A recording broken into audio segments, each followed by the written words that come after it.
பிரியமானவர்களே, இயேசுவின் நாமத்தில் உங்களை வாழ்த்துகிறோம். தொடர்ச்சியாக நாம் எழுப்புதலை குறித்தும் எழுப்புதல் காலத்தில் ஜெபிக்க வேண்டிய காரியங்களை குறித்தும் தெளிவாக பேசுவதற்கு ஆண்டவர் கிருபை கொடுத்து நிறைய பேருக்குள்ள ஒரு தெளிவு ஏற்பட்டிருக்கிறதாக மக்கள் சொல்லுகிறதை கேட்கும்போது சந்தோஷமாக இருக்கிறது. அப்போ எழுப்புதல்னா என்ன, எழுப்புதல் காலத்தில் என்ன மாதிரி ஜெபிக்கணும், அப்போ எழுப்புதல் காலத்தில் என்னென்ன காரியங்கள் சம்பவிக்கும், அதையெல்லாம் அறிந்து கொள்ளும் பொழுது நம்முடைய விசுவாசம் பலனடைகிறது. ஜெபத்திலும் ஒரு புதிய அனாயிண்டிக்குள்ளே அநேகர் கடந்து வருகிறதை கேள்விப்படும் போது மகிழ்ச்சியாக இருக்கிறது. இந்த நாளில் கூட கடந்த நாட்களில் நம்ம தியானித்து கொண்டு வந்தோம்ல, அதனுடைய தொடர்ச்சியாக நம்ம இந்த நாளில் பார்க்க போகிறோம். எழுப்புதல் காலத்தில் நம்ம ஜெபிக்க வேண்டிய விதங்கள், நிறைய காரியத்தை பேசிக்கொண்டோம். அப்போ நிறைய காரியத்தை அறிந்து கொண்டோம். அதனுடைய தொடர்ச்சியை நம்ம அறிந்து கொள்ளணும்ல. நம்ம கடைசி காலத்தில் வந்துட்டோம், அது நமக்கு தெளிவாக தெரியுதில்லை. இப்போ வாழ்கிற காலம் கடைசி காலம், ஆண்டோடைய வருகை சமீபித்து விட்டதை உலகம் முழுதும் நடக்கிற சம்பவங்கள் தெளிவாய் நமக்கு காண்பிக்கிறது. இந்த 2026 ஆரம்பத்திலேருந்து நிறைய மாற்றங்கள் உலக அளவில் நடக்கிறதை பார்க்கிறோம். ஒரு பக்கம் ஆவிக்குரிய உலகத்தில் உண்டாகிற நிறைய மாற்றங்கள், நல்ல அபிஷேகம், ஆவியானவர் ஊற்றப்படுவது, தேவனுடைய கிரியைகள் பலமாய் வெளிப்படுகிறதை இந்த வருஷத்தில் பார்க்க முடிகிறது. அதே மாதிரி அரசியலில், உலக அளவில் அரசியலில் உண்டாகிற மாற்றங்கள், இந்த மாதிரி இயற்கையில் உண்டாகிற மாற்றங்கள், மக்களுடைய மனதில் உண்டாகிற மாற்றங்கள், இதெல்லாம் நிறைய நம்ம பார்க்கும் பொழுது வேதத்தில் சொல்லப்பட்டிருக்கிற இயேசுடைய வருகைக்குரிய அடையாளங்கள் ரொம்ப தீவிரமாய் நிறைவேறி கொண்டு வருகிறதை நம்ம பார்க்குறோம். அப்போ வருகை சமீபம்னா என்ன அர்த்தம்? எழுப்புதல் மிக சமீபம், எழுப்புதல் ஆரம்பித்து விட்டதை நம்ம பார்க்க முடிகிறது. ஆனால் ஒரு பெரிய பிரேக் த்ரூ, ஒரு பிரேக்கிங், ஒரு அந்த பெந்தெகோஸ்தே நாள் அனுபவம், ஒரு நாளில் உண்டான அந்த அனாயிண்டிங் எப்படி ஒரு மாற்றத்தை உண்டாக்கி வந்துச்சோ அந்த மாதிரி ஒரு காரியத்துக்கு நாம் எதிர்பார்த்து ஜெபிக்கிறோம். அது நிறைவேற போகிறது. இந்த வருஷத்தில் நம்ம பார்க்க போகிறோம். அதற்கான அடையாளங்கள் தோன்றி கொண்டிருக்கிறது. அப்போ இந்த காலம், இந்த எழுப்புதல் சிந்தையோடு இருக்கிற நாம் அதற்காக ஜெபிக்கணும், எழுப்புதலுக்காக செயல்படவும் செய்ய வேண்டும். அதை குறித்து தான் நம்ம தெளிவாக அறிந்து கொள்ள ஆண்டவர் பேசி கொண்டு வருகிறார். இன்றைக்கு முக்கியமான காரியத்தை நம்ம பேச போகிறோம். நம்ம மத்தியில் அருமையான தேவனுடைய தீர்க்கதரிசி சர் வின்சென்ட் செல்வகுமார் அவர்கள் வந்திருக்கிறாங்க. நாம் எல்லாருடைய சார்பாக அவர்களை நான் இயேசுவின் நாமத்தில் வாழ்த்தி வரவேற்கிறேன். Praise the lord brother. Praise the lord அண்ணே. Praise the lord. ஓகே, நம்ம தொடர்ந்து இந்த எழுப்புதல் காரியம், அந்த ஜெபத்தை பேசிக்கிட்டே வரோம். அதில் நிறைய காரியத்தை மக்கள் அறிந்து கொண்டு, சிலர்லாம் சொன்னாங்க எங்களுக்கு இவ்வளோ தெளிவாக இப்போ தான் புரியுது. அதை 2 பேர் டிஸ்கஸ் பண்ணி பேச அதை பற்றி ஒரு தெளிவு எங்களுக்கு தெரியுது. இல்லைன்னா காமனாக ஏதோ ஜப்பானி போய்கிட்டு இருந்தோம், இப்போ எதுக்கு ஜெபிக்கணும், என்னென்ன நடக்கும்னு தெளிவாக புரியுதுன்னு சொல்கிறாங்க. அது ஒரு பெரிய ஆசீர்வாதம். அதான் நம்ம இதற்கு முன்னால் சந்தித்து கொண்ட போது நம்ம ஒரு ப்ரேயரில் பல வகை ஜெபங்கள் இருக்குது. ஆமாம். அதில் குறிப்பாக அந்த எழுப்புதலுக்கு என்னென்ன வகையான ஜெபங்கள் நமக்கு தேவை அப்படின்னு நம்ம பார்த்தோம். அதில் நம்ம சில வாரங்களாக நம்ம தியானித்ததில் ஒரு ப்ராஃபட்டிக் ப்ரேயர், தீர்க்க தரிசனமும் ஜெபமும், ஆமாம், அது கலந்த ஒரு ஜெபம். அதில் என்னென்ன விதமான வரங்கள் கிரியை செய்யும், அந்த மாதிரி நம்ம ஜெபம் பண்ண ஆரம்பிக்கும் போது தீர்க்க தரிசன வரம்ங்கிறது வேற, தீர்க்க தரிசன ஜெப வரம்ங்கிறது வேற. இதில் இருக்கிற ஜெபிக்கிறதுக்கான காரியங்கள் மாத்திரமே நமக்கு கர்த்தர் வெளிப்படுத்துவார் தீர்க்க தரிசனமாக. சாதாரண தீர்க்க தரிசனங்கிறது உலகத்தில் நடக்கிற எல்லா காரியங்களை குறித்து கர்த்தர் பேசுவார், அவங்க தீர்க்க தரிசிகள். ஆனால் அந்த எழுப்புதலுக்கு ஜெபம் பண்ணுறதுக்கு கர்த்தர் ஒரு வித்தியாசமான ஒரு கூட்டத்தாரை கர்த்தர் ஆயத்தப்படுத்துகிறாரு. அவங்க ஒரு ப்ராஃபட்டிக் ப்ரேயர் வாரியர்ஸ். அவங்க ஒரு எழுப்புதலுக்கு ஜெபம் பண்ணுறவங்க. அந்த ஜெபத்தோடு கூட கலந்து அவங்க எதுக்கு ஜெபம் பண்ணணும், எப்போ ஜெபம் பண்ணணும், எப்படி ஜெபம் பண்ணணும். ஏன்னா சில காரியங்கள் நமக்கு சொல்லப்பட்ட பிறகு நம்ம எடுக்கும்போது அதுக்குள்ளே அந்த காரியம் நடந்து முடிஞ்சிருக்கும். அதுக்கு பிறகு உட்காந்து ஜெபம் பண்ணுவாங்க, சாதாரணமாக ஜெபம் பண்ணும்போது. ஆமாம். அதே நேரத்தில் ஒரு காரியம் நடக்கிறதுக்குன்னு முன்னாலே ஒரு காலகட்டம் கர்த்தர் வச்சுருப்பார். அதுக்கு முன்னால் நம்ம ஜெபம் பண்ணிடணும். அப்போ எப்போ நம்ம ஜெபம் பண்ணணுங்கிறதையும் கர்த்தர் வெளிப்படுத்துவார். எப்படி ஜெபம் பண்ணணும், அதில் ஜெபத்தில் பல வகைகள் இருக்கும். நம்ம ஸ்பாட்டில் போய் ஜெபம் பண்ணணுமா, அல்லது நீங்கள் உங்களுக்கு கர்த்தர் நிறைய வெளிப்பாடுகள் கொடுத்து எழுப்புதலுக்கு ஜெபம் பண்ணும்போது அந்தந்த மாவட்ட தலைநகரங்களில் போய் நடந்து ஜெபம் பண்ணுங்க, தேசத்தை சுற்றி வந்து ஜெபம் பண்ண பல டைப் சொன்னார். அப்போ ஒரு குறிப்பிட்ட பிரச்சனையை கர்த்தர் நமக்கு தீர்க்க தரிசனமாய் வெளிப்படுத்தும் போது இதுக்கு என்ன டைப் ப்ரேயர் பண்ணணும், எல்லாத்துக்குமே ரூம் அடைச்சிட்டு வீட்டில் ஜெபம் பண்ணணுமா அல்லது வேற ஏதாவது உத்தரவாதம் பண்ணி ஜெபம் பண்ணணுமாங்கிறதையும் கர்த்தர் நமக்கு வெளிப்படுத்தணும். இதெல்லாம் அந்த தீர்க்க தரிசன ஜெப வீரர்களுக்கு தான் சாத்தியம். ஜெபம் எப்படி பண்ணணும், எப்போ பண்ணணும் அப்படின்னு. இன்னும் கூட நல்லா டீப்பாக போனால் யார் பண்ணணும்னு இருக்குது, யார் போய் எந்த இடத்துல அட்டாக் பண்ணால் அது நடக்கணும்னு இருக்குல்ல. அப்போ அதையும் கர்த்தர் வந்து நமக்கு வெளிப்படுத்தணும். அப்போ இந்த தீர்க்க தரிசன ஜெபங்கிறது வந்து ரொம்ப முக்கியம். இப்போ நீங்கள் அந்த இன்ட்ரோவில் சொல்லும்போது ஒரு காரியம் சொன்னீங்க, 2026 ஒரு வித்தியாசமான ஒரு மாற்றத்தை உலக அளவில் நம்ம பார்க்குறோம். இப்போ உலக அரசியல் முழுசுலையும் நிறைய மாற்றங்கள், பல்வேறு விதமான காரியங்கள் நடக்கிறத பார்க்குறோம். இந்தியாவிலேயும் நிறைய மாற்றங்கள். அப்போ இந்த கடைசி கால மாற்றங்களுக்கும் எழுப்புதலுக்கும் ஒரு சம்பந்தம் இருக்குது. அது எப்படின்னு பார்த்தோம்னா, அந்த எழுப்புதலை தடை செய்கிறதுக்கோ அல்லது எழுப்புதலை டைவர்ட் பண்ணுறதுக்கோ, எழுப்புதலை ஒரு மாதிரி டைலூட் பண்ணுறதுக்கோ, நீர்த்து போக செய்கிறதுக்கோ. அப்போ கர்த்தர் எதிர்பார்த்த மாதிரி எழுப்புதல் இருக்காது. சும்மா ஜனங்கள் வருவாங்க, கூடுவாங்க, ஒரு பெரிய கூட்டம் இருக்கும், நம்மளை எழுப்புதல் நம்ப வச்சுருவான். அது உண்மையான எழுப்புதல் இல்லை. அப்போ அந்த மாதிரியான காரியங்கள் இதெல்லாம் கொண்டு வரக்கு சாத்தான் நம்மை சுற்றிலும் நடக்கக்கூடிய காரியங்களை உபயோகப்படுத்துவான். ஒரு அரசியல் மாற்றத்தை எழுப்புதலுக்கு எதிராக பயன்படுத்த முடியும், ஒரு சமுதாய மாற்றத்தை எழுப்புதலுக்கு எதிராக பயன்படுத்த முடியும், இயற்கையில் உண்டாகிற ஒரு பேரழிவை எழுப்புதலுக்கு எதிராக பயன்படுத்த முடியும், ஒரு பஞ்சத்தை எழுப்புதலுக்கு விரோதமாக பயன்படுத்த முடியும், ஒரு பேண்டமிக்கு காலம் மாதிரி வரக்கூடிய ஒரு கொள்ளை நோய் காலத்தை எழுப்புதலுக்கு எதிராக பயன்படுத்த முடியும். போன முறை கொரோனா வரும்போதெல்லாம் இப்போது அந்த மாதிரி கொரோனா காலம் மாதிரி ஒரு காலம் வந்தால் வீட்டை விட்டு வெளியே போக முடியாது, கூட்டங்கள் நடத்த முடியாது, சபை ஆராதனைகள் பண்ண முடியாது, ஜனங்கள் சேர்ந்து ஆராதிக்கிறது பெரிய கடினம் உண்டாயிரும். அப்போ இதெல்லாமே வந்து வரும்போது சமுதாயத்தில் ஒரு மாற்றம் வந்தால் அந்த மாற்றம் எழுப்புதலை எந்த விதத்தில் பாதிக்கிறதுக்கு வருதுங்கிறது முதல்ல நமக்கு தெரியணும். அப்போ தான் அந்த மாற்றத்தை நம்ம குறி வச்சு ஜெபம் பண்ண முடியும். இது வந்தால் இது எழுப்புதலை எப்படி பாதிக்கும், அல்லது தேவனுடைய பிள்ளைகளை இது எப்படி பாதிக்கும். அது வந்து உலகத்தை பாதிக்கிற ஒரு பக்கம் இருக்கட்டும். ஒரு கொரோனாவை எடுத்துக்கிட்டால் அது வியாபாரத்தை பாதிச்சிச்சு, ஸ்கூலில் பாதிச்சிச்சு, பிள்ளைகளை பாதிச்சது, அதுக்கப்புறம் சமுதாயத்தினுடைய ஆக்டிவிட்டீஸை பாதிச்சது, அதே மாதிரி சபையை பாதிச்சது. இப்போ நமக்கு வந்து மற்றதெல்லாம் விட்டுட்டு ஒரு பிரச்சனை வந்தால் அந்த பிரச்சனை எப்படி நேரடியாக எழுப்புதலையும் தேவனுடைய ஜனங்களையும் பாதிக்குங்கிறத மாத்திரம் நம்ம வந்து பார்க்கணும். பார்த்து குறிப்பாக எழுப்புதலுக்கு ஜெபம் பண்ணுறவங்க அதை அதுக்காக நம்ம வந்து அதை கட்டியோ அதை இது பண்ணியோ ஜெபம் பண்ணணும். அப்போ அதை பற்றி நம்ம எப்படி பார்க்கணும் அப்படின்னு சொன்னால், நம்மை சுற்றிலும் நடக்கக்கூடிய எந்த காரியத்தையுமே அது வந்து நம்ம கேள்விப்படும் போதோ பார்க்கும்போதோ கர்த்தர் ஒரு காரியத்தை வெளிப்படுத்தும் போதோ அதை டிசன் பண்ணக்கூடிய ஒரு அபிஷேகம் இருக்கு. ஆவிகளை பகுத்தறியும் வரம் மாதிரி ஆவிகள் மாத்திரம் இல்லை, அது எல்லாவற்றையும் பகுத்தறியக்கூடிய ஒரு வரம் இருக்கு. Spiritual world, spiritual. அதை நம்ம இந்த எழுப்புதலுக்கு ஜெபம் பண்ணக்கூடிய ஜெப வீரர்கள் முதல்ல பெற வேண்டியது இதுதான். அந்த ஆவிகளை பகுத்தறிகிற மாதிரி ஒவ்வொரு நடைமுறை காரியங்களையும் பகுத்தறியக்கூடிய ஒரு வரம் இருக்கு. அதுக்கு ஒரு அபிஷேகம் இருக்கு, தனி அபிஷேகம். இந்த அபிஷேகத்தை பெற்றுக்கொள்ளாவிட்டால் நம்ம நடக்கக்கூடிய காரியங்களை, ஒரு தீமையை சாத்தான் நமக்கு நன்மை மாதிரி காமிச்சிருவான், ஒரு நன்மையை வந்து அது தீமை மாதிரி காமிச்சிருவான். அப்போ நமக்கு புரியாது. ஏன்னா ஜனங்கள் 10 பேர் சொன்னோன்னே நம்ம நம்பிடுவோம் அதை உடனே, ஓ இருக்குமோ அப்படின்னு. அப்போ நம்ம வந்து எதற்கு பாயிண்ட் அவுட் பண்ணி ஜெபம் பண்ணுமோ அதை ஜெபம் பண்ணாமல் நம்முடைய அந்த ஃபோக்கஸ் மாறி சாத்தானுடைய திட்டத்துக்கு போய் ஜெபம் பண்ணிகிட்டு இருப்போம், நல்லா நடக்கணுமேனு. அது நடக்காது. சாத்தான் கர்த்தர் நம்ம ஜெபத்தை, ஆனால் அந்த ஜெபம் வந்து செய்யப்பட வேண்டியதுக்கு போகாமல் வேற இடத்துக்கு போச்சுன்னா நேரம் வேஸ்ட்டு, அது வீணாயிரும்.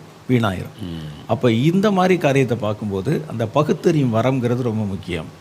அப்போ நம்ம அதை பற்றி பேசுகிறதுக்கு முன்னால் நான் இன்னும் சில காரியங்கள், இது வந்து வரக்கூடிய இந்த ஆபத்துகளை பற்றி சொன்னதுனால உங்கள்கிட்ட சில காரியங்கள் கேட்கணும்னு நினைக்கிறேன். ஜெபங்களில் வந்து நிறைய வகை சொன்னோம். அதில் தீர்க்க தரிசன ஜெபம் நம்ம பார்த்துட்டோம், அது எப்படிலாம் கிரியை செய்யணும். 2வது வகை ஜெபம்ங்கிறது வந்து என்னென்னா, ஒரு திறப்பிலே நின்று செய்கிற ஜெபம். இதுவும் வந்து எழுப்புதலுக்கான ஜெபம். எழுப்புதலுக்கு உண்டான ஜெபங்களில் நிறைய வகை இருக்குது. ஒன்று தீர்க்க தரிசன ஜெபம் தேவை. இப்போ நம்ம அடுத்து பார்க்க போகிறது அந்த திறப்பிலே நின்று பண்ணுற ஜெபம். அதுக்கும் நம்ம முன்னால் பேசி கொண்டதுக்கும் ஒரு பெரிய சம்மந்தம் இருக்குது. அதை நம்ம இடையில வரும்போது நம்ம பார்ப்போம். அதில் வந்து முக்கியமானது என்னன்னு கேட்டால், இந்த திறப்பின் வாசலை பற்றி ஏன் நம்ம கேட்கணும்னு சொன்னால், திறப்பின் வாசல் அப்படிங்கிற பேரே அது வேதத்தில் இருந்தாலும் ஜனங்கள் நடுவில் அதை கொண்டு போய் சேர்த்ததில் உங்களுடைய ஊழியத்துக்கு ஒரு பெரிய பங்கு இருக்குது. இன்றைக்கி நேற்று இல்லை, கிட்டத்தட்ட ஒரு 40 வருஷத்துக்கு முன்னாலேயே கர்த்தர் உங்களுக்கு ஒரு தரிசனம் கொடுத்து திறப்பிலே நிற்கணும், திறப்பிலே நின்று ஜெபம் பண்ணணும் அப்படின்னு. அப்போ திறப்பில் நின்று கர்த்தரை எதிர்பார்த்தா திறப்பில் தான் ஜெபம் பண்ணமான்னு நம்ம சொல்ல முடியாது, ஆரம்பத்தில் நமக்கு தெரியாது. ஆனால் திறப்பின் வாசல், திறப்பில் நின்று ஜெபம் பண்ணுங்கிற ஒரு கான்செப்ட் கர்த்தர் முதல்ல உங்கள்கிட்ட தான் பேசினார். அதனால் இந்த முறை வந்து உங்கள்கிட்ட தான் சில காரியங்களை தெளிவுபடுத்திக்கிறணும் இந்த ஜெபத்தை குறித்து. என்னுடைய முதல் கேள்வி என்னென்னா, அந்த திறப்புனா என்ன, அது எதுக்கு திறந்து வைக்கப்பட்ட திறப்பு, ஏன் அதில் ஒரு மனிதன் நிற்கணும், திறப்புனா என்ன? வேத புஸ்தகத்தில் அதை பற்றி தெளிவார். எனக்கு ஆரம்பத்தில் தெரியாது, அதை பற்றி தெரியல. ஆண்டவர் வந்து நான் 78 அப்போ தான் ஜெபக்குள்ள ஆரம்பிச்சிருக்கிறோம். அந்த ஆரம்பித்த டைமில் நான் வந்து என்னை எதுக்காக தெரிந்து கொண்டீங்க ஆண்டவரே அப்படின்னு சுவிசேஷ அறிவிக்கை தெரிவித்து கொண்டால் என்னை குறித்த முழுமையான திட்டம் எனக்கு தெரியணும் அப்படின்லாம் ஜெபம் பண்ணிக்கிட்டே இருப்பேன்.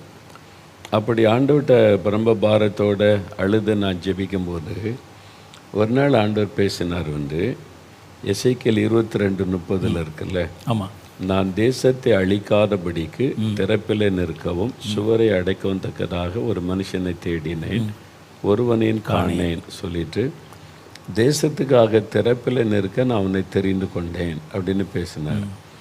அப்படின்னா என்னது எனக்கு தெரியல. சரி, திறப்பில் நிற்கிறேன் நான் என்னது ஆண்டவரேன்னு சொல்லி அதுக்கு நான் சில மாதம் ஜெபம் பண்ணேன்.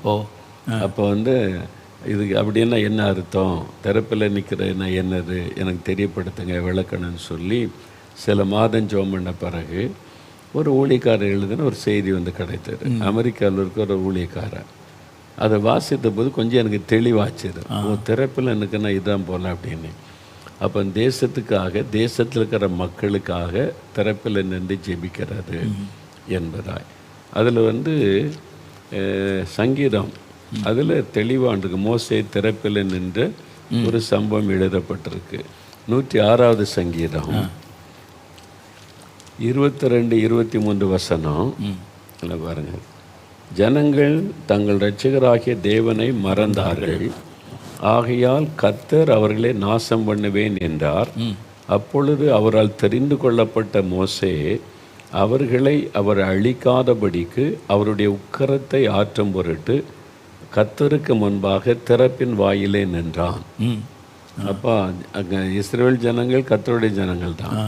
அவங்க கர்த்தரை மறந்த உடனே நான் அவங்களை அழிப்பேன்னு சொல்கிறாரு. அப்போது அழிவுக்கு பாத்திரமாக இருக்கிற ஜனங்கள் ஒரு பக்கம், அவங்க பாவம் செய்துட்டாங்க, தேவனை கோபப்படுத்திட்டாங்க, அழிவுக்கு பாத்திரமாயிட்டாங்க, தேவன் கோபத்தோடு அழிப்பேன்றாரு. அப்போது கர்த்தர் ஒரு பக்கம் கோபத்தோடு நீதி செய்கிற தேவன். இந்த 2 பேருக்கு நடுவில் மோசே நிற்கிறார். சரி சரி சரி, அதான் திறப்பு. இந்த கோபத்தோடு இருக்கிற தேவன், அழிவுக்கு பாத்திரமாக இருக்கிற ஜனங்கள், 2 பேருக்கு நடுவில் மோசே நின்று திறப்பில் நின்று பாரு. இது வந்து யாத்திராம 32 அதிகாரத்தில் இருக்குது. அது வாசித்தா ரொம்ப இன்ட்ரெஸ்டிங்காக இருக்கும். இந்த யாத்திராம 32 அதிகாரத்தை வாசித்தா ஆண்டவர் வந்து யாத்திராம 3 அதிகாரத்தில் மோசே சந்திக்கும் போது சொல்கிறாரு, என்னுடைய ஜனம் எகிப்தில் படுற உபத்திரவத்தை நான் கேட்டேன், நீ வா என் ஜனத்தெல்லாம் மீட்டு கொண்டு வரணும்னு கொண்டு வந்தார். இப்போ அழிக்க வர்றாரு. இப்போ இவர் வந்து அவர்களை சொல்கிறாரு, நீ எகிப்தில் அழைத்து கொண்டு வந்த உன் ஜனம் பாருங்க அப்படி சொல்கிறாரு. அப்போ தான் மோசைக்கு சீரியஸ்னஸ் தெரிஞ்சிட்டு, இது சீரியஸான விஷயம். இது யாத்திராம 22 அதிகாரத்தில் ரொம்ப இன்ட்ரெஸ்டிங்காக 2 பேரும் பேசுகிறது, கர்த்தரும் மோசையும் பேசுகிற காரியம். ஆண்டவர் வந்து சொல்கிறாரு, மலையில் மோசே வந்து கர்த்தரோடு இருக்கிறார், ஆண்டவருடைய சமூகத்தில் கர்த்தரோடு இருக்கிறார். யாத்திராம 32 7வது வசனத்தில் ஆண்டவர் சொல்கிறாரு, அப்பொழுது கர்த்தர் மோசையை நோக்கி, நீ இறங்கி போ, எகிப்து தேசத்திலிருந்து நீ நடத்தி கொண்டு வந்த உன் ஜனங்கள் தங்களை கெடுத்து கொண்டார்கள். இப்போ ஆண்டவருக்கு என்னாச்சு, இந்த மக்கள் மேலே ஒரு வெறுப்பு வந்துட்டு, மலை மேலே உட்காந்து இறங்கி வந்து மோசைக்கிட்ட கர்த்தர் பேசி அவனுக்கு சட்டத்திட்டெல்லாம் கொடுக்குறாரு. நீ விக்கிரக வணக்கம் கூடாது, ஒரே தெய்வம் தான், அதெல்லாம் அங்கே பேசுனா இவன் கீழே விக்கிரகத்தை வணங்கிட்டு இருக்கான். குசிக்க குடிக்க ஆரம்பிச்சிட்டாங்க, தேவனை துக்கப்படுத்திட்டாங்க. ஆமாம். அதனால இது மோசைக்கு தெரியாது. மோசை கர்த்தரோட மேலே இதில் இருக்காரு. யோசுவாவும் அங்கே இல்லை. யோசுவா மலையில் பாதியில் இருக்காரு. யோசுவா கூட வந்துட்டு இப்போ வந்து கர்த்தர் வந்து சொல்கிறாரு, உன் ஜனங்கள் தங்களுக்கு எடுத்துக்கொண்டாங்க, இறங்கி போ மோசேன்றாரு. அப்போ ஆண்டவருக்கு கோபத்தில் நிற்கிறத இவருக்கு தெரிஞ்சிட்டு 9வது வசனத்தில் கர்த்தர் மோசையை நோக்கி, இந்த ஜனங்களை பார்த்தேன், இவர்கள் வணங்கா கழுத்துள்ள ஜனங்கள். அதனால 10ஆம் வசனத்தில், ஆகையால் என் கோபம் இவர்கள் மேல் மூளவும் நான் இவர்களை அழித்து போடவும் என்னை விட்டு விடு, உன்னை பெரிய ஜாதி ஆக்குவேன்றார். அப்போ ஆண்டவர் வந்து சொல்கிறாரு, நான் அவளை அழிக்கணும், என்னை விடுன்றாரு. அப்போ மோசே தான் தடையாக இருக்காரு. ஆண்டவர் வந்து அந்த ஜனங்களை அழிக்கிற அளவு கோபம், விக்கிரகாரான விபச்சாரம் வேசித்தனெல்லாம் பண்ணிக்கிட்டு இருக்காங்க. அப்போ தேவன் கோபத்தோட இவங்களை அழிச்சிடணும்னு தீர்மானம் பண்ணி கோபத்தோடு நிற்கிறார். ஆனால் தடை யாராக இருக்கா? மோசே கிட்ட உத்தரவு கேட்குறாரு, என்னை விட்டுரு, என் கையை விட்டு நான் அழிக்கட்டும். அப்போ மோசே தான் கர்த்தரை பிடிச்சி நிறுத்துகிற மாதிரி கர்த்தரை சொல்கிறார். ஏன்னு சொன்னால் மோசே தான் உத்தரவாதி. கர்த்தர் ஆண்டோடைய வார்த்தைக்கு இந்த இடத்துல எனக்கு ஒரு சின்ன ஒரு இது ஒன்று உண்டாகுது. இப்போ நீங்கள் இதை பற்றி சொல்லிகிட்டு இருக்கும்போது இந்த ஜனங்களுடைய டிரான்ஸ்ஃபார்மேஷன் ஒன்று இருக்குது, அது இந்த இடத்துல காட்டப்படுற மாதிரி இருக்குது. அது வந்து முதல்ல என்னன்னு கேட்டிங்கன்னா, அவங்க வந்து கர்த்தருடைய ஜனமாக இருக்கிறாங்க. ரெண்டாவது வந்து மோசையுடைய ஜனம் என்று அடையாளப்படுத்தப்படுறாங்க. எல்லாருமே முதல்ல என்ன செய்வாங்கன்னா, கர்த்தரை பின்பற்றி அவரை பின்பற்றி தான் வருவாங்க. ஒரு குறிப்பிட்ட காலகட்டத்தில் கர்த்தரை விட்டுட்டு நம்மளை நடத்துகிறவங்க இருக்காங்கல்ல, அவங்கள பின்பற்றங்களும் ஆயிடுவாங்க. ஏன்னா இப்போ நேரடியாக கர்த்தர் நமக்கு எல்லாமே கொடுத்தா கூட, இப்போ நமக்கு கிடைக்கிற சாப்பாடு தண்ணி எல்லாமே மோசை கொடுக்குறதா தான் நினச்சாங்க அவங்க. அப்போ நம்முடைய டிரான்ஸ்ஃபார்மேஷன் அப்படி மாறும்போது கர்த்தர் என்ன சொல்கிறாருன்னா, முதல்ல என்னை பின்பற்றி வந்தாங்க, என் கூட வந்தாங்க, காலப்போக்கில் அவங்க வந்து உன்னுடைய ஜனமாக மாறிட்டாங்கன்னு. இது வந்து இந்த காலத்துக்கும் அது வந்து பொருந்தும். அப்போ அதனால தான் அவர் சொல்லும்போது, இவங்க வந்து உன் ஜனங்கள், அவங்க வந்து உன்னை தான் இப்போ பின்பற்றுறாங்க, இல்லாட்டி சொல்ல மாட்டாங்க. ஒன்று கேட்குறாங்க, கசப்பாக இருக்குன்னு ஒன்று தான் கேட்குறாங்க, என்ன பார்க்க மாட்டேங்கிறாங்க. அப்போ ஆண்டவர் வந்து கோபத்தோட உன் ஜனங்கள் இருந்தார்.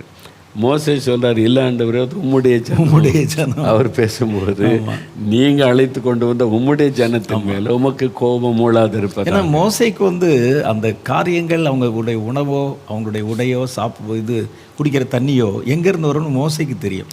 ஆனால் ஜனங்களுக்கு வந்து மோசைட்டிருந்து வரதா தான் தெரியும். அப்போ அதனால் இப்போவும் கூட பார்த்தீங்கன்னா, முதல்ல நம்ம ரட்சிக்கப்பட்ட புதுசில் கர்த்தரை நம்ம பின்பற்றி போவோம். அதுக்கு பிறகு ஒரு ஊழியத்திலேயோ ஒரு சபையிலேயோ வர கொஞ்சம் கொஞ்சமாக கர்த்தரிடத்தில் இருக்கக்கூடிய அந்த குறைஞ்சி விலகி நம்ம நடத்துகிறவங்களை பின்பற்ற ஆரம்பிச்சிடும். அதாவது இருதயத்தில் கர்த்தரை விட்டு விலகுகிறவர்கள் சபிக்கப்பட்டவர்கள். நீங்கள் சொன்ன மாதிரி சர்ச்சுக்கு தான் போவாங்க, ஆராதிப்பாங்க, ஆனால் இருதயம் கர்த்தரோடு இருக்காது, ஊழியக்காரனோடு இருக்கும். அதனால தான் அடிக்கடி ஒரு முறை ஆண்டவர் சொன்னார், வந்து திறப்பின் வாசியத்தில் அப்போ பந்தலில் நடக்கும்போது, ஆயிரக்கணக்காக மக்கள் வர்றாங்க ஆண்டவரே, ஒரு சிலர் தானே சுகம் பெறாங்க, அவங்க தான் சாட்சி சொல்ல, நிறைய பேர் சும்மா போன மாதிரி போகிறாங்களே அப்படின்னு நான் ரொம்ப சீரியஸாக ஜெபம் பண்ணுறேன் ஆண்டவர்கிட்ட. அப்போ இவ்வளோ ஜனங்க வர்றதில் கொஞ்சம் பேருக்கு அற்புதம் நடக்குது, ஆனால் வந்து நீங்கள் உலகத்தில் உலாவும் போது எல்லாருக்கும் அற்புதம் செஞ்சீங்க, நிறைய பேர் அற்புதம் பெறாமல் போகிறாங்களேன்னும் போது சொன்னாங்க, அவங்க ஒன்று தானே தேடி வர்றாங்க அப்படி சொன்னார்.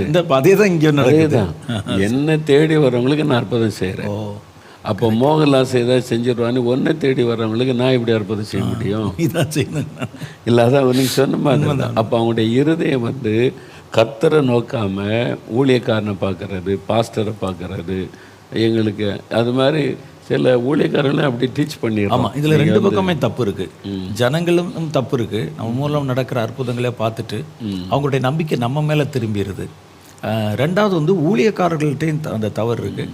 அவங்க தன்னை ப்ரொஜெக்ட் பண்ண விரும்புகிறாங்க. ஆனால் நம்ம கூட்டத்தில் நான் பார்த்த சில ரொம்ப வித்தியாசங்கள், நீங்கள் இந்த கடைசி ஜெபம் நடத்தும்போது கர்த்தர் தான் உங்களை குணமாக்குகிறவர், நீ கர்த்தரிடத்தில் கேளு, நான் கை வைக்கிறதுனாலையோ நான் ஜெபம் பண்ணுறதுனாலையோ ஒன்றும் நடக்காதுன்னு நீங்கள் அதை அடிக்கடி வலியுறுத்தி சொல்கிறத நான் பார்த்துருக்கிறேன். இல்லை, இது ஆண்டவர் கண்ணுக்கு கற்றுக் கொடுத்தது. என் ஆண்டவர் சொன்னார் பார்த்தீங்களா, உன்னை தேடி வரவங்களுக்கு நான் அற்புதம் என்னை தேடி நான் கூட்டத்துக்கு போகிறேன், ஏசனுக்கு அற்புதம் செய்வான்னு வர்றவங்களுக்கெல்லாம் நான் அற்புதம் செய்கிறேன். நீ ஏதாவது செஞ்சிருவேன்னு வர்ற ஆளுகளுக்கு நான் ஒன்றும் செய்ய முடியாது. இதெல்லாம் ஆண்டவர் கற்றுக் கொடுத்தனால தான் நான் மக்களை நம்ம தான் கைட் பண்ணணும். அவங்களுக்கு தெரியாது, அவங்க வந்து மனுஷங்க தானே. அப்போ வந்து அவங்க ஆட்டோமேட்டிக்காக நம்ம பக்கம் திரும்புவாங்க. நான் ஒரு சமயம் ஆந்திரா கூலித்து போயிருந்தப்போ திரள் கூட்டம், நல்ல மிராக்கிள்ஸ் இதை பார்த்துட்டு வண்டி கட்டி வந்து மக்கள் மைதானத்தில் தங்கிட்டாங்க. அந்த மாதிரி கூட்டம் நடந்தது.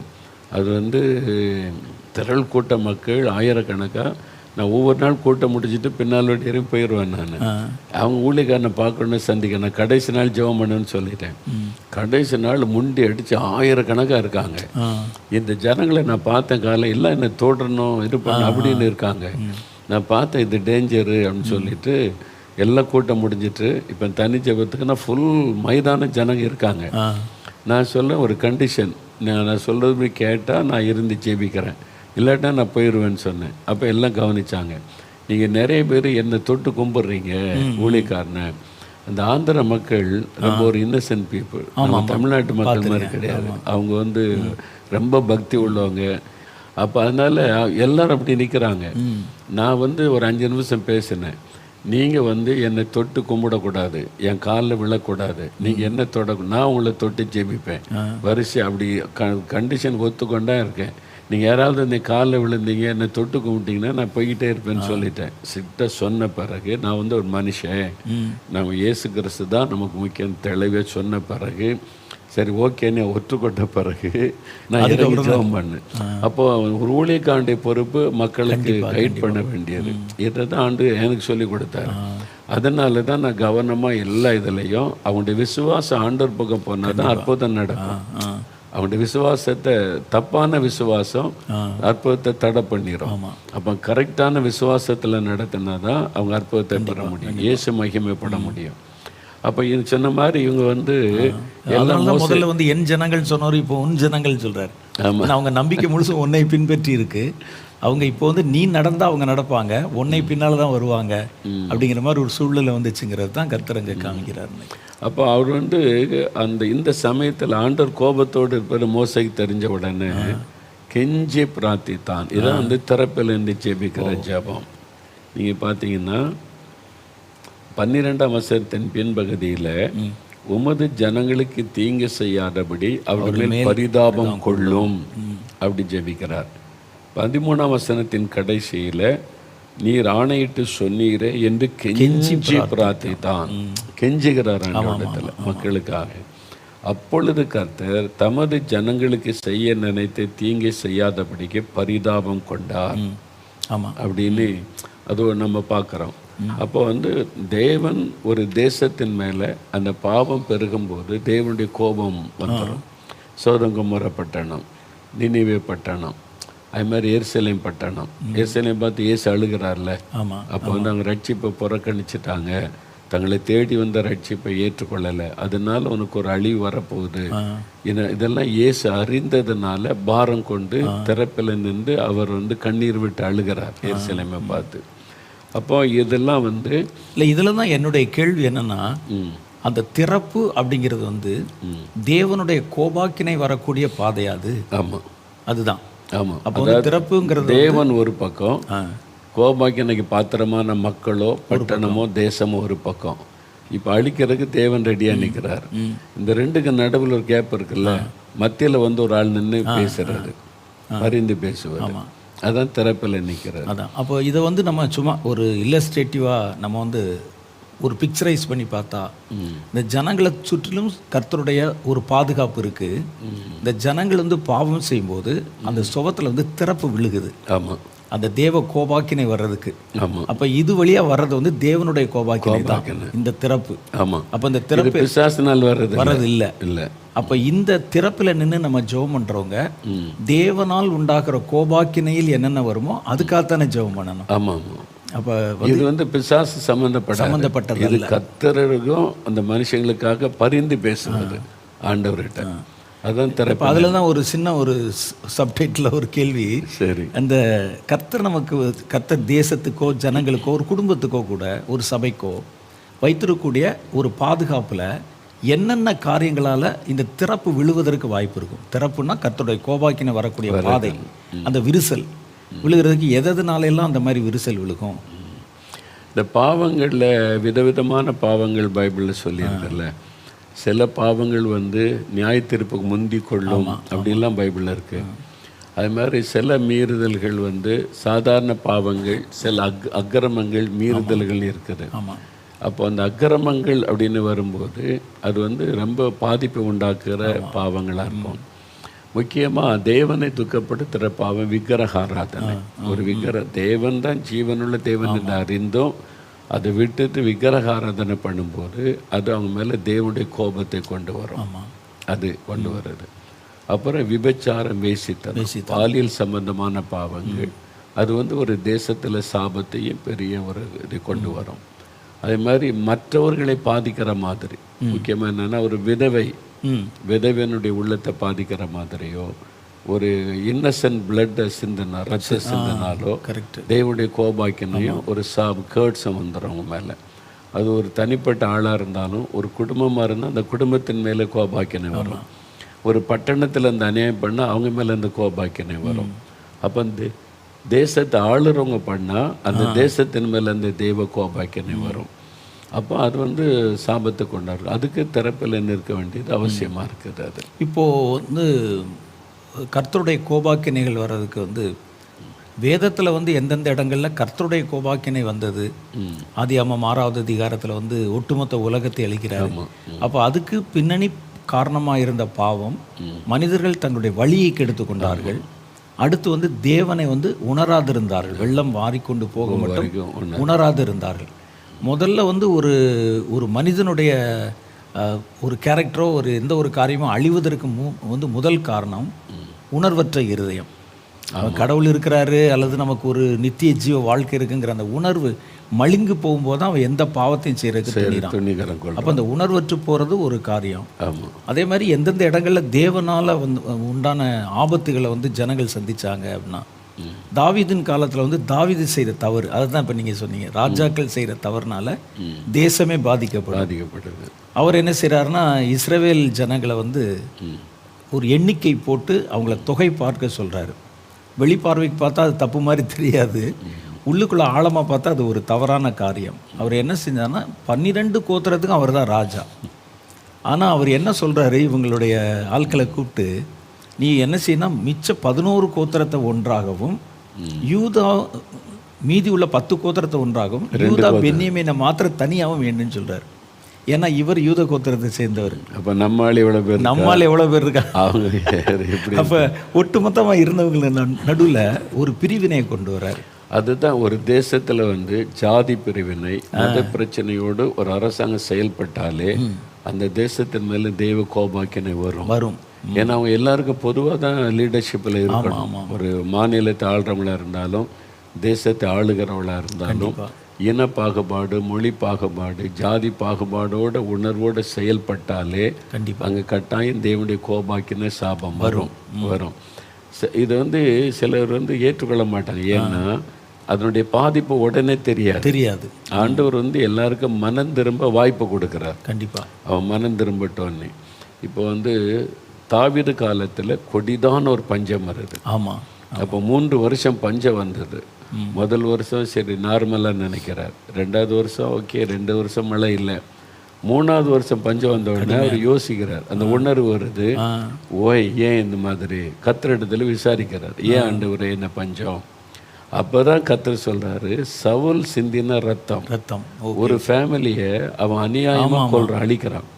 அது ஆண்டவர் சொல்லாத ஒன்று, அவர் அமலைக்கிறது தான் அழிக்க சொன்னார். இவன் சம்மந்தமில்லாத ஒரு குடும்பத்தையே அழிச்சிட்டான். அவங்களுடைய இரத்த பழி, அந்த மக்கள் இரத்த பழி வந்து பரலோகத்துக்கு போனதுனால, அப்போ ஒரு தேசத்தில் ராஜா செய்த தப்பு அந்த தேசத்தை பாதிக்குது. தேசத்தில் பஞ்சம் வருது, அது ஒரு சாபம். அப்போ 3 வருஷம் பஞ்சம் வந்த பிறகு முதல் வருஷமே கேட்டிருந்தா கர்த்தர் சொல்லியிருப்பாரு. ஆனால் தாவீது கூட தெரியல. நேச்சுரல் இப்படி தான் நிறைய கிறிஸ்தவங்க நம்ம நினைக்கிறோம். இது சாதாரணமாக உள்ளது. உலகத்தில் இந்தியாவில் இப்போ வந்து பொருளாதார வீழ்ச்சி, தங்க விலை ஏறுது, அது நடுனா உலக காரணத்தை சொல்லிக்கொண்டே நம்ம மழுப்பி கொண்டு போகிறோம். ஆனால் ரியலாக உட்காந்து யோசித்தா அது ஒரு சாபத்தினால் உண்டான விளைவு அப்படின்றது அப்போ தான் தெரியும். ஏன்னா எத்தனை ஏழை குடும்பம் பாதிக்கப்படுறாங்க, பணக்காரங்கள் விட்டுருங்க, ஏழை குடும்பம் எத்தனை பாதிக்கப்படுது. அப்போ இவ்வளோ பாதிப்பு வர என்ன காரணம் அப்படின்னு மக்கள் யோசிக்கிறதே இல்லை. இவங்க இந்த நீங்கள் சொன்ன மாதிரி உலகத்தை பார்க்குறாங்க, இது நேச்சுரலு, இப்போ பொருளாதார வீழ்ச்சின்னு. அதுக்கு பின்னால் வேற ஒரு காரணம் இருக்குது. அதுதான் நான் வந்து என்ன கேட்டேன்னா, நம்ம வந்து ஆரம்பத்தில் நம்ம கேட்கும்போது நம்ம என்ன யோசிச்சோம்னா, நம்ம சுற்றிலும் நடக்கக்கூடிய நிகழ்வுகள் இருக்குது பாருங்க, அதை ஏன் நம்ம வந்து கவனிக்கணும் அப்படின்னா, நம்மை சுற்றிலும் அரசாங்கம் எடுக்கக்கூடிய முடிவோ, அரசாங்கம் கொண்டு வரக்கூடிய ஒரு காரியமோ, சமுதாயத்தில் உண்டாகிற ஒரு மாற்றமோ, இந்த திறப்பில் வந்து ஒரு பிளவை உண்டாக்குறதுக்கு வாய்ப்பு இருக்குது, சுகத்தில் இருக்குது. அப்போ நம்ம சுற்றிலும் நடக்கிறத கவனிச்சா தான் நான் அந்த திறப்பில் போய் நிற்க முடியும். அப்போ வந்து நான் நினைக்கிறேன், நான் நல்லா தானே இருக்கிறேன், என்னுடைய ஊழியம் நல்லா தானே இருக்குது, என்னை சேர்ந்தவங்க நல்லா தாங்க இருக்காங்க. அப்படி இருந்தால் கூட அரசாங்கம் செய்கிற பாவத்தில் எனக்கும் பங்கு வந்துடுது.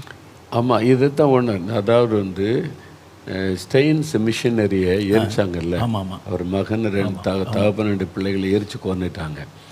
அந்த செய்தி கேட்ட உடனே நான் தேவ சமூகத்தில் போய் ஜெபிக்கும்போது அப்போ ஆண்டவர் சொன்னார், என்னுடைய கோபம் இந்த தேசத்தின் மீது பற்றி எரியாமல் இருக்குன்னு ஜெபம் பண்ணு. என்னை கர்த்தர் பார்க்குறாரு. நன்மை செய்ய வந்தவங்க, அவங்க வந்து ஒரு நன்மை செய்ய வந்து குஷ்டரோகிகளை கவனித்து உதவி செய்கிறவங்க, அவங்கள நீ வந்து தீ வச்சு கொளுத்துறன்னா அது எவ்வளோ பெரிய தேவனுக்கு விரோதமான பாவம். அப்போ ஒன்று அவங்க தேவனுடைய மிஷினரி, ஆண்டுடைய ஊழியக்காரங்க.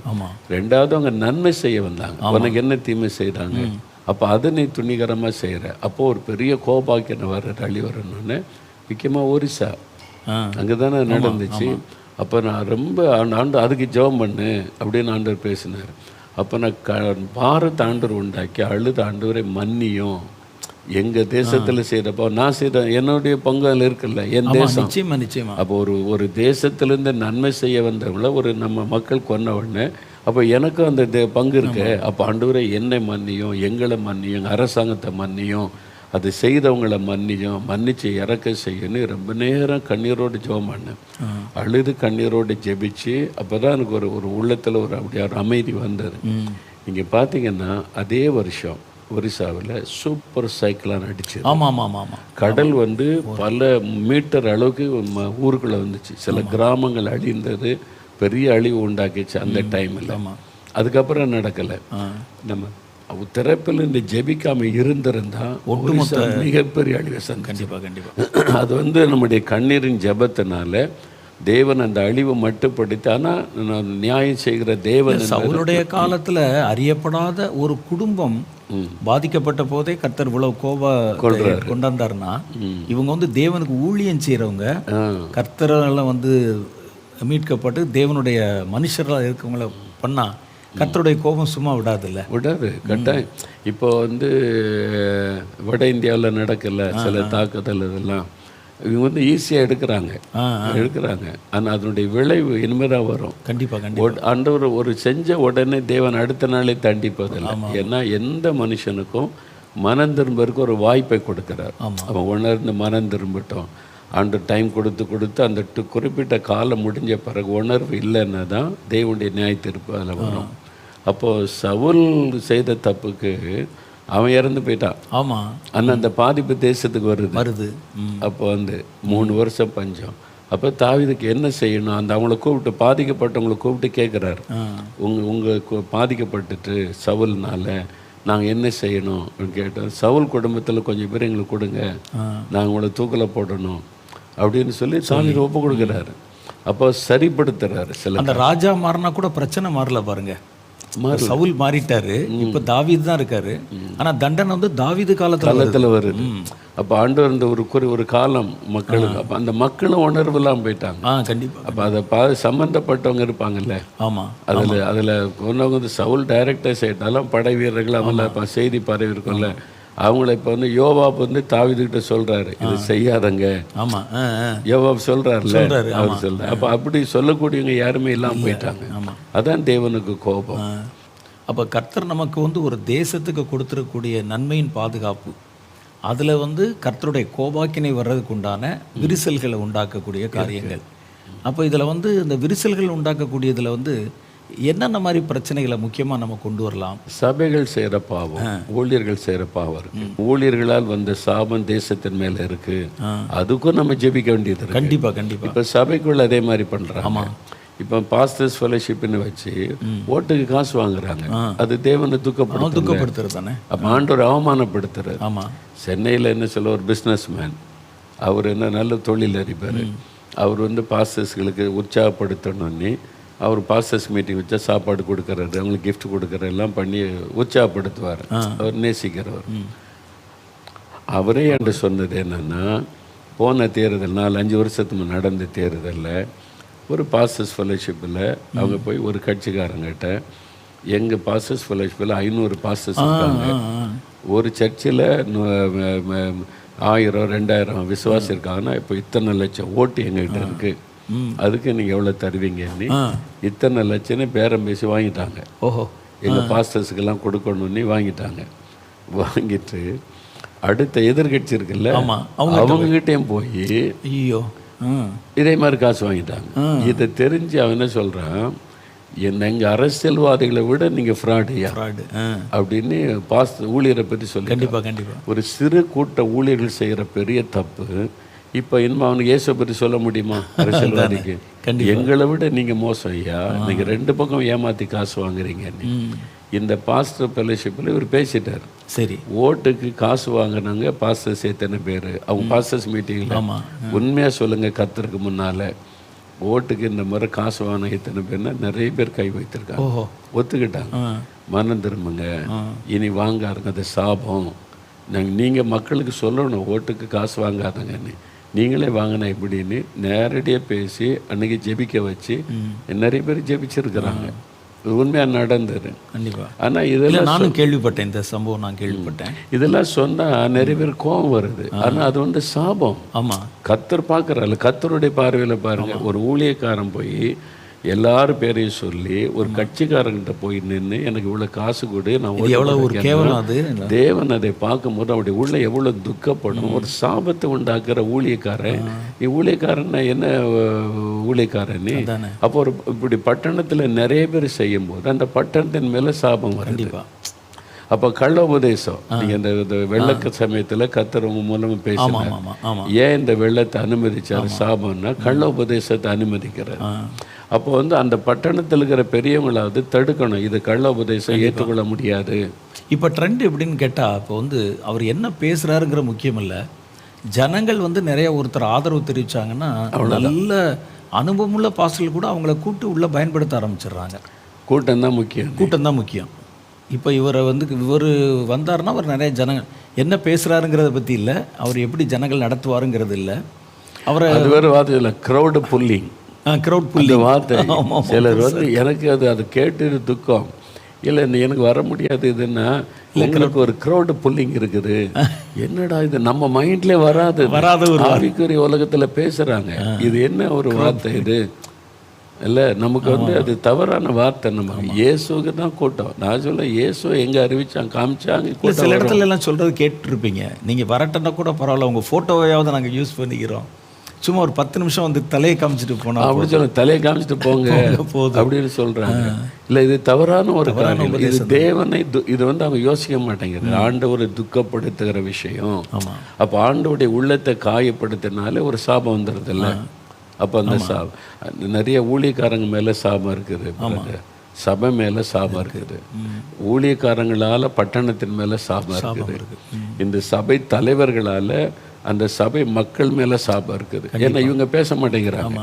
இப்போ டயசிஸில் சண்டை போடுறாங்க, இது மாதிரி போலீஸ் வருது, அநியாயம் நடக்குன்னா இவங்கெல்லாம் வேடிக்கை பார்த்து பேசுகிறாங்களே தவிர எதிர்ப்பு பேசணும்ல. இது எங்கள் சபை, நம்ம சபையை அவமானப்படுத்தி என்னையா நீ நடத்துகிற அப்படின்னு பேசணும்ல. அது ஏற்றுக்கொள்கிறவங்க இருக்கிறதுனால தான் வந்து தைரியமாக செய்கிறவங்க இருக்காங்க. வந்து எதிர்த்து யாரும் கேட்கறது இல்லை. அதை வந்து ஏன் எங்கள் சபையில் இப்படி இந்த மாதிரி வார்த்தைகளை பேசுகிறீங்க, ஏன் இந்த மாதிரி ஒரு கலாச்சாரத்தை கொண்டாடுறீங்கன்னு யாரும் வந்து அதை அப்போஸ் பண்ணுறதில்ல. ஏற்றுக்கொள்கிறவங்க ஏற்றுக்கொள்ளாமல் இருந்துட்டாலே இவங்க ஆட்டோமேட்டிக்காக அமைதியாகிடுவாங்க. இப்போது அது மாதிரி இந்த கிறிஸ்தவர்கள் செய்யக்கூடிய சில தவறுகள், ஊழியர்கள் செய்யக்கூடிய தவறுகள், அது ஒரு விரிசலை, ஒரு கர்த்தருடைய கோபாக்கினை தேசத்துக்குள்ளே வர்றதுக்கு அது ஒரு காரணமாக அமையுது. ஒரு பட்டணத்தில் எப்படி சாபம் வரும்னா, இப்போ இயேசு கிறிஸ்து சொல்கிறாரு, நீங்கள் ஒரு கிராமத்துக்கோ பட்டணத்துக்கோ சுவிசேஷம் அறிவிக்க போனால் அவங்க ஏற்றுக்கொண்டு அவளை போய் சொல்லுங்க.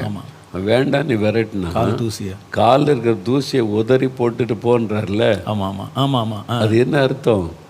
சாபம் வரப்போகுதுன்னு அர்த்தம். ஏன்னா உனக்கு ஒரு நற்செய்தி கொண்டு வர்றான், அவன் வந்து ஒரு நல்ல செய்தி உனக்கு சொல்ல வர்றான். அது எனக்கு வேண்டாம், வெளியே போடா நீ விரட்டும் போது காலில் இருக்கிற தூசியை உதறி போட்டால் ஆண்டவர் அடுத்த வார்த்தை, நியாயத்தீர்ப்பு நாள் சோறும் கொமோருக்கு நடக்கிறது அதை விட பயங்கரம் நடக்கும். அப்போ என்ன அர்த்தம்? சாபம். அவன் எனக்கு ஆசீர்வாதம் வேண்டான்றான். ஆமாம். அப்போ இயேசுவை அறிந்து எனக்கு வேண்டான்னு சொன்னாலே அவன் சாபத்துக்குள்ளாயிரும். ஆமாம் ஆமாம். ஏன்னா உனக்காக உயிரை கொடுத்து ஒரு ஆண்டவர் ஜீவனை கொடுத்து பாவ சாபத்தின் விடுதலை கொடுக்கறது இலவசமாக தரும்போது அவர் எனக்கு வேண்டாம் அப்படின்னு புறக்கணிச்சிட்டாலே அவன் ஆட்டோமேட்டிக்காக சாபத்துக்குள்ளாயிடும். அப்படிதான் பவுல் சொல்றாரு.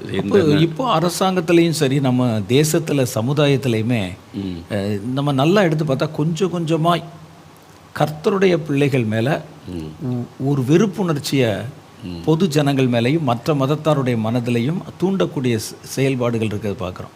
இப்போ ஒரு கிராமத்தில் போகிறாரு, இவர் சுவிசேஷம் சொல்கிறாரு, அது பிரச்சனை பண்ணி அடித்தா கூட பரவாயில்ல. ஒருவன் கிறிஸ்தவனாக இருக்கிறதுனாலே தண்டிக்கப்படுறான், அவர் கிறிஸ்தவ ஊழியராக இருக்கிறதுனாலே தண்டிக்கப்படுறாரு. அப்படி இது வந்து சவுத் இந்தியாவில் ஜாஸ்தி இல்லை, நார்த் இந்தியாவில் ரொம்ப இருக்குது. சும்மா அவர் பிரயாணம் பண்ணிட்டு போயிருக்கும்போது அவரை பிடிச்சி இழுத்து அடித்து அவரை வந்து ரொம்ப அவமரியாதை பண்ணி அந்த மாதிரி செய்யக்கூடிய காரியங்கள். ஒரு இடத்துல நின்று பிரசங்கம் பண்ணுறாரு, அறியப்படாத ஜனங்களுக்கு சொன்னா கூட அதில் ஒரு லாஜிக் இருக்குது. இப்போ என்னென்னா இந்த கிறிஸ்தவர்கள் இவங்க கூடி ஆராதிக்கிறதே தாக்குறான். இவங்க சர்ச்சுக்குள்ள இவங்க கூடி ஆராதிக்கிறது, இவங்க யாருக்கும் மதத்தை பிரீச் பண்ணல, அதையே வந்து தாக்குறான். அப்போ அவங்க கிறிஸ்தவங்களுடைய உரிமை பறிக்கப்படுது. அது வந்து கட்டாயம் அந்த அரசாங்கம் கண்டுகொள்ளாமல் இருந்தால் சாபம் தான். நீங்கள் அந்த கவர்மெண்ட்லாம் நீங்கள் பாருங்களேன், வெளியே சொல்ல உள்ளே போய் பார்த்தீங்கன்னா அந்த அந்த அந்த அந்த மாநிலமே சாபத்துக்குள்ளே தான் இருக்கும். பெரும்பாலான பேர் வந்து தரித்திரத்தில் இருப்பான். நிறைய அந்த சாபக்கிரியைகள் தான் அங்கே நடக்கும். இதுதான் உண்மை. அதனால் தேச தலைவராக இருந்தாலும் சரி, ஊழியக்காரனாக இருந்தாலும் சரி, பிஷப்பாக இருந்தாலும் சரி, என்ன மாதிரி நம்மளை மாதிரி ஆளாக இருந்தாலும் தேவன் எல்லாத்தையும் ஒரே மாதிரி தான் பார்ப்பார். அவருக்கு அவர் விட மாட்டார். அவர் நம்ம கத்தரை துக்கப்படுத்திட்டு அவமானப்படுத்திட்டு நம்ம இஷ்டப்படி செஞ்சுட்டு வெளியில் ஷோவெல்லாம் காமிச்செல்லாம் கத்தரை ஏமாற்ற முடியாது. அந்த விளைவு சாபத்தினுடைய விளைவை சந்திக்க வேண்டியது. அப்போ அரசாங்கத்தினுடைய சில தவறான காரியங்கள் வந்து ஒரு தேசத்தில் இருக்கக்கூடிய பாதுகாப்பில் சில திறப்புகளை உண்டாக்கிறது, விரிசல்களை உண்டாக்கிறது. சபை ஊழியர்கள் இவங்களுடைய நிர்விசாரம், இவங்களுடைய உணர்வற்ற தன்மை, தேவனுக்கு எதிராக கிரியை செய்கிறது, தங்களை முன்னிலைப்படுத்துறது, கள்ள உபதேசங்களுக்கு இடம் கொடுக்கறது, அல்லது நிறைய சொத்துக்களை சேர்த்து ஜனங்களை வஞ்சிக்கிறது, இந்த மாதிரி காரியங்களும் அது திறப்பில் வந்து சில ஓட்டைகளை உண்டாக்குது. மூணாவது வந்து சமுதாயம் இருக்குது. இப்போ சமுதாயத்துக்குள்ளே பார்த்தீங்கன்னா அந்த திறப்பில் ஓட்டை உண்டாக்குறதுக்கு சத்ரு வந்து இப்போ இருக்கக்கூடிய வாலிபருடைய மனங்களை கெடுக்கிறது, ஒரு போதை கலாச்சாரத்தை கொண்டு வர்றது. ஆமாம். இப்போ வந்து இந்த பெண்களுக்கு எதிராக கொண்டு வரக்கூடிய சில அந்த பாலியல் குற்றங்கள், இதெல்லாம் இப்போ வந்து முன்ன பார்க்கும்போது பயங்கரமாக இருக்கும். இப்போ ஒரு சர்வசாதாரணமாக கடந்து போகிற மாதிரி, ஏதோ அந்த ஊரில் ஒன்று நடந்துச்சா அந்த ஊரில் நடந்துச்சான்னு போகிற மாதிரி அது ரொம்ப தீவிரமாக வேகமாக அது பரவுறதை பார்க்குறோம். குழந்தைகள் முதற்கொண்டு ஸ்கூலில், முன்னெல்லாம் ஸ்கூல் வாசல்களில் பார்த்திங்கன்னா சின்ன கடைகள் வச்சுருப்பாங்க, அதில் இந்த மிட்டாய் வச்சுருப்பாங்க. இது மாதிரி இப்போது போதைப் பொருட்களை விற்கக்கூடிய கலாச்சாரம் வந்துருச்சு. ஐஸ்கிரீமில் போதை கறந்துடுறாங்க, போதை மிட்டாயில் போதை மருந்து கலந்து இங்கே வரைக்கும் வந்துடுறது. இது வந்து சமுதாயத்தை பாதிக்கிற ஒரு பயங்கரமான விஷயம். இன்னசென்ட் பீப்புள், ஆமாம், சின்ன பிள்ளைகளுக்கு என்ன தெரியும், ஆமாம், அந்த பிள்ளைகளையே அடிமையாக்கி சிறுமியாக்குற காரியங்களை செய்ய ஆரம்பிச்சிருக்கிறாங்க. இது வந்து ஒரு பெரிய தரப்பு. இது வந்து சமுதாயத்தை பாதிக்கிற மாதிரி அழிவுகளை கொண்டு வரும். இதுக்கு தான் அந்த இயற்கை பேரழிவுன்றாங்கல்ல, அது தேவனுடைய நியாய தீர்ப்பு. இவங்க அதை யோசிக்க, இது வந்து அதுக்கு பேர் வச்சுற இயற்கை பேரழிவு. இது வந்து புயல் வந்துச்சு, வெள்ளம் வந்துச்சு, கடல் உள்ள வந்துச்சு, அதோட நிவாரணம் அப்படின்னு பண்ணால் அதுக்கு என்ன ரீசன்? நீங்கள் பார்த்தீங்கன்னா நல்ல வயல் நிலங்கள் விளைஞ்சிருக்கும், அறுவடை நேரத்தில் மழை வந்து பெரிய அழிவு எல்லாத்தையும் போயிடும். அல்லது அந்த விதைக்காத அந்த மழை இல்லாமல் காஞ்சி போயிடும். இப்படி கஷ்டப்படுற விவசாயம். ஏன் இது நடக்குது? அவங்க வந்து யோசிக்கிறதே இல்லை. எல்லாமே வந்து இயற்கை மேலே பழி போட்டுட்டு கவர்மெண்ட்டுக்கு நஷ்டஈடு கொடுங்கன்றாங்க. நான் உழைச்ச உழைப்பு ஏன் வீணாச்சுது?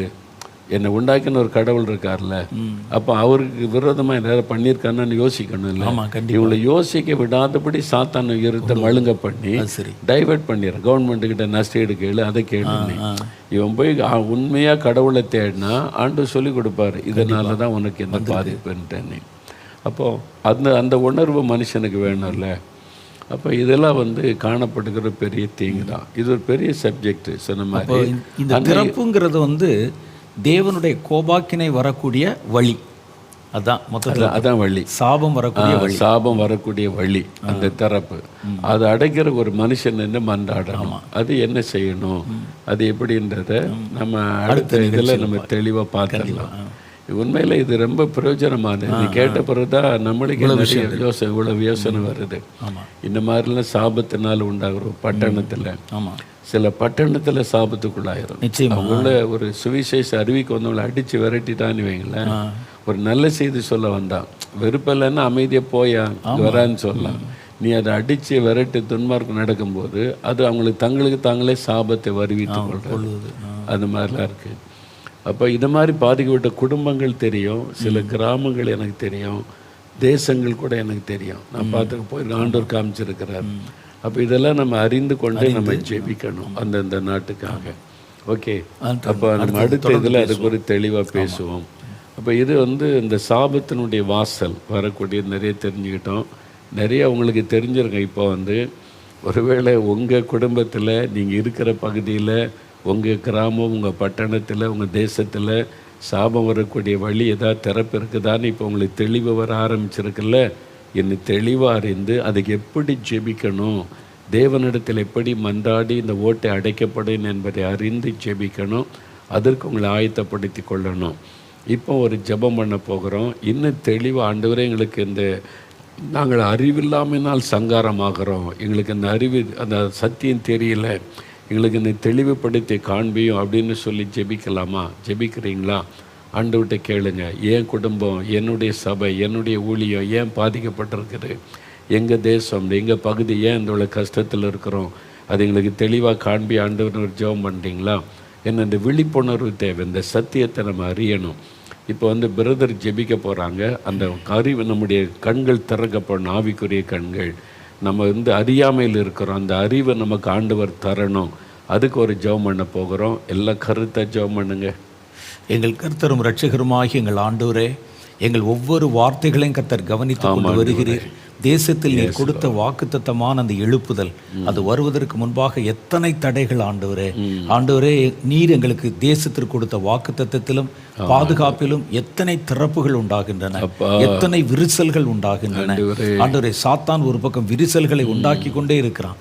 அதற்கு சமுதாயத்தை பயன்படுத்துகிறான், ஊழியர்களை பயன்படுத்துகிறான், சபைகளை பயன்படுத்துகிறான், கிறிஸ்தவர்களை பயன்படுத்துகிறான், அரசாங்கத்தை பயன்படுத்துகிறான். ஆண்டவரே, இத்தனை திறப்புகளை ஆண்டவரே உண்டாக்கி வைத்தால் அதன் வழியாக வரக்கூடிய சாபங்களும் அதற்கு எதிராக வரக்கூடிய கர்த்தருடைய கோபாக்கினையும் தேசத்தை சூறையாடினா ஆண்டவரே, அந்த எழுப்புதல் தடைபட்டு போகும், எழுப்புதல் தாமதமாகிவிடும் என்ற ஒரே நோக்கத்திற்காக எத்தனை திறப்புகளை ஏற்படுத்தணுமோ, எத்தனை விரிசல்களை உண்டு பண்ணணுமோ, தீவிரமாக அந்த கிரிகள் இந்த நாட்களிலே நடந்து கொண்டிருக்கிறத பார்க்கிறோம். ஆண்டவரே, திறப்பு என்றால் என்ன என்பதை குறித்து ஆண்டவர் நாங்கள் ஆழமாக தியானிக்க பேசிக்கொள்ள கர்த்தர் உதவி செய்தீரே. திறப்பில் நிற்கிறது என்றால் என்ன, திறப்பில் எதற்காக ஜெபம் பண்ணணும் என்ற பல காரியங்களை கர்த்தர் எங்களோடு வெளிப்படுத்தி காண்பிப்பதற்காக ஸ்தோத்திரம். உடைய பிள்ளைகள் இனி ஆண்டவரே திறப்பில் நிற்கும் பொழுது இவைகளை உணர்ந்து திறப்பில் நின்று செய்ய வேண்டிய ஜெபத்தினுடைய தன்மையை அறிந்து பூர்ணமான கிருபையோட அந்த சுவரை அடைக்கத்தக்கதாக, சுவரை மூடத்தக்கதாக கர்த்தராகிய தேவன் நம்முடைய பிள்ளைகளை பயன்படுத்தணும். அவர்கள் செய்கிற ஜெபம் தேசத்துக்கு ஒரு பெரிய பலனை கொண்டு வரணும். தேசத்தில் ஏற்படுத்தியிருக்கிற இந்த திறப்புகள், வெடிப்புகள், ஆண்டவரே, வெடிப்புள்ள தொட்டியில எந்த பிரயோஜனம் இல்லை என்று அறிந்திருக்கிறோம். அவர்கள் தங்களுக்கென்று ஒரு தொட்டியை உண்டு பண்ணி கொண்டார்கள். அது வெடிப்புள்ள தொட்டி என்று எழுதப்பட்டிருக்கிறது போல எங்களுடைய தொட்டி வெடிப்புள்ளதா இருக்குது, தேசம் வெடிப்புள்ளதா இருக்குது, தேசம் திறந்திருக்கிறது, தேசத்துல விரிசல்கள் இருக்கிறது. கர்த்தாவே, இவைகளை அடைக்கத்தக்க ஒரு கூட்டத்தை இந்த வார்த்தைகளை கேட்கிற உடைய பிள்ளைகளுக்கு நடுவில் இருந்து நீர் தீவிரமா எழுப்பும்படியாக அவர்களுக்குள்ள இந்த உணர்வை நீர் கொண்டு வரும் ஆண்டவரே. நாங்கள் பேசினது கொஞ்சம், கர்த்தருடைய மன மனதில் இன்னும் பெரிய காரியங்களை வெளிப்படுத்தி அவர்கள் அதை அறிந்து கொண்டு திறப்பில் நின்று சுவரை அடைக்கத்தக்கதாக நீர் அவர்களை ஆண்டவரை உபயோகப்படுத்தும்படி ஜெபிக்கிறோம். இந்த வார்த்தைகளை கேட்ட ஒவ்வொருவரையும் ஆசீர்வதியும். புதிய பரிமாணத்தில் இவர்கள் ஜெபிக்கத்தக்கதாக நீர் அவர்களை வனையும் உருவாக்கும் எழுப்பும். இயேசுவின் நாமத்திலே எங்கள் ஜெபங்களை ஏற்றுக்கொள்ளும் எங்கள் பிதாவே. ஆமென். ஆமென். ஆமென். ஆண்டவர் தெளிவாக நம்மோடு பேசியிருக்கிறார். இதை பற்றி யோசிங்க, வசனத்தை தியானிங்க. இன்னும் தெளிவாக அதை குறித்து வேறு வசனத்திலிருந்து காரியங்களை அறிந்து கொண்டால் நம்ம எப்படி ஜெபிக்கணும், எதுக்கு ஜெபிக்கணும் என்பதை தெளிவாய் புரிந்து கொள்ளுவோம். இதை அறிந்து நம்ம ஜெபிக்கும் போது தான் அந்த காரியத்தில் ஒரு முடிவை, ஆசீர்வாதத்தை நம்ம காண முடியும். நம்ம அடுத்த நாள் பேசும்போது இன்னும் தெளிவாக இதை குறித்து அறிந்து எப்படி அதுக்கு ஜெபிக்கணும், வேதத்தில் அவங்க எப்படி ஜெபிச்சாங்க, பைபிள் எல்லாமே இருக்குது. அதை நம்ம வேறு வசனத்தோடு கூட நம்ம ஆராய்ந்து பார்க்க போகிறோம். அதுவரை கர்த்தருடைய கரம் உங்களோடு இந்த நடத்துவதாக. ஆமேன்.